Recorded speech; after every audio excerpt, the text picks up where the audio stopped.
guys, magsisimula na ako. Ilagay ko na yung aking dairy cream. Lahat na, nilagay ko na lahat. Para, para syrup na syrup.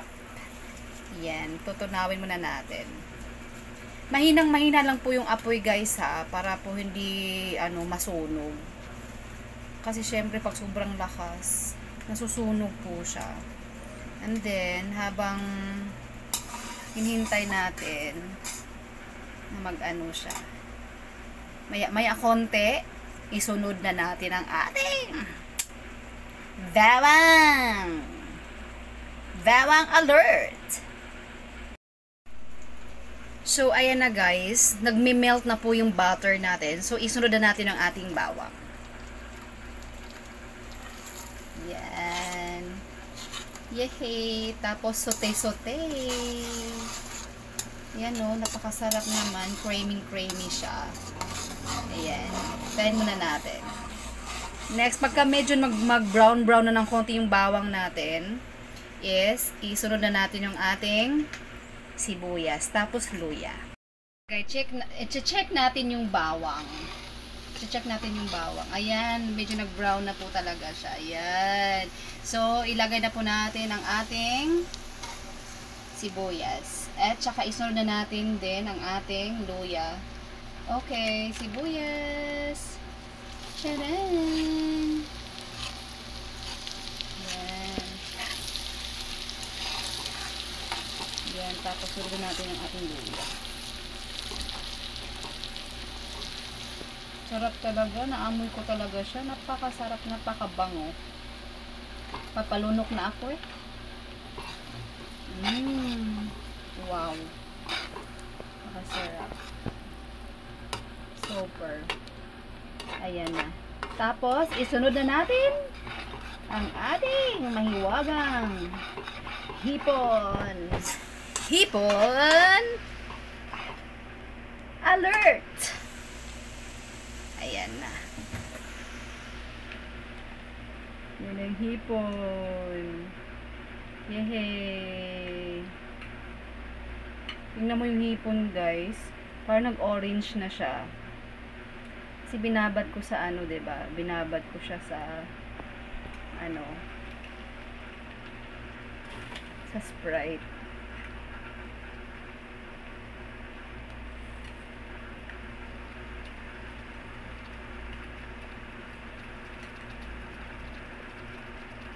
Ayan.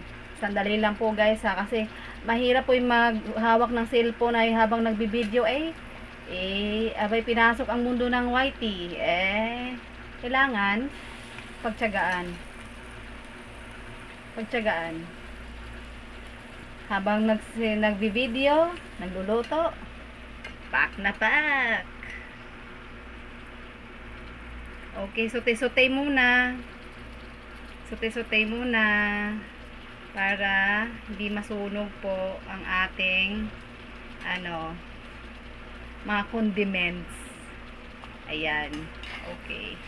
Sote. Sandali lang po guys kasi medyo nagkaroon po tayo ng mahiwagang ayan. So isusote muna natin. Tapos timpla lang natin ng paminta at kunting, hindi ko alam kung lalagyan ko pa ng asin kasi medyo ang kasi yung tawag dito, yung tawag dyan, dairy cream is maalat na. So, lagyan lang natin ng paminta maya-maya. Okay. Mga siguro 3 to 5 minutes. Okay na yan. Guys, napapalunok na po ako sa aking luto.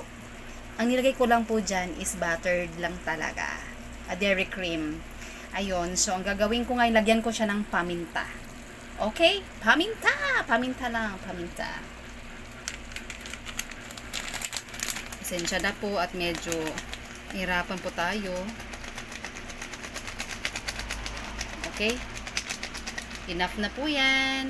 Para dagdag lang naman siya flavor. Okay, it's sote-sote. Halukay muna.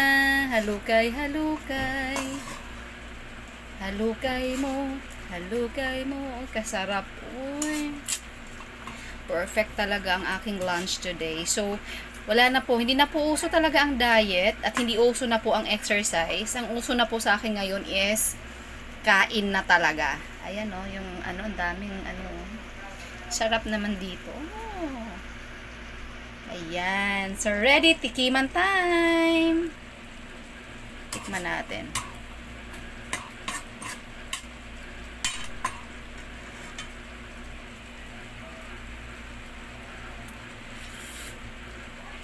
Ang sarap. Grabe. Simpleng-simple lang pero pak na pak ang lasa. Okay? Kainan na! Ito ang pinaka-paborito ko talaga. Kainan na talaga to. Okay, thank you for watching and I love you all guys. See you for my next vlog. Thank you!